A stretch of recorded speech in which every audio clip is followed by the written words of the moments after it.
I am here before you at a loss. I, like you, don't understand what manufacturers are thinking. Of course, they're giving the vehicles to the middleman, the dealership, and they are adding the price on top of MSRP. Of course, they get an MSRP, then they add on what they think they should sell it for, and these are above MSRP. These are the worst average discounts by model that I found, between 3.5% to 6.5% above. That's the markup.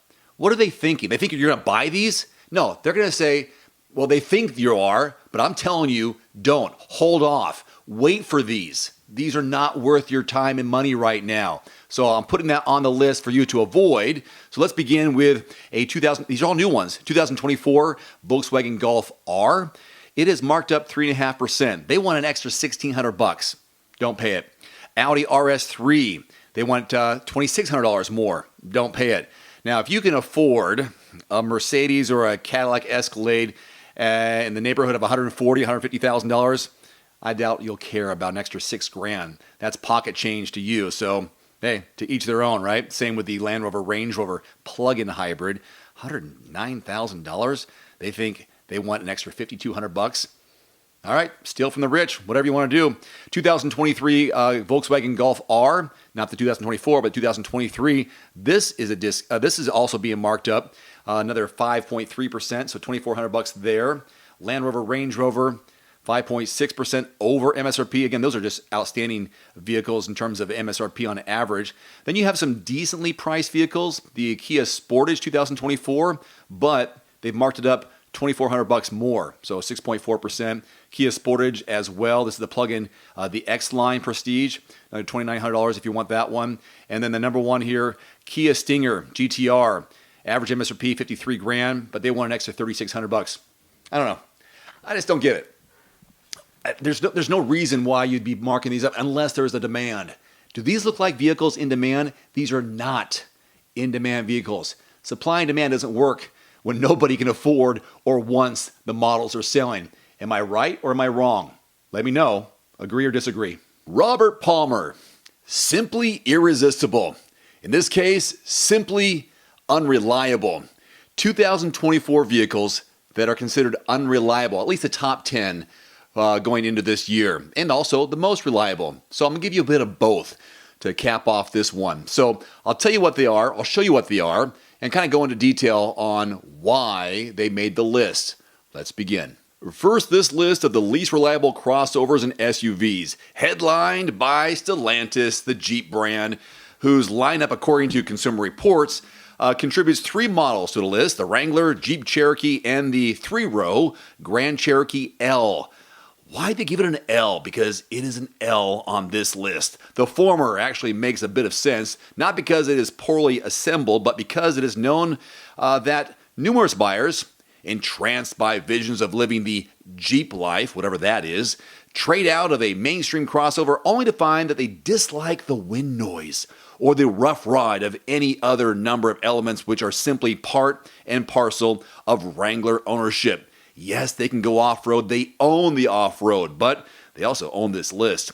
Elsewhere, the Volkswagen Taos earns an angry red notation, with Consumer Reports suggesting the brand needs to work out some kinks in the powertrain in order to improve its fortunes. Umbrage was taken with a non-linear delivery of power, some of which may be down to the turbocharger and 7-speed automatic not communicating effectively at low speeds. Come on, start talking to each other. The Volvo XC60 plug-in electric vehicle also drew raspberries, some razzies from Consumer Reports.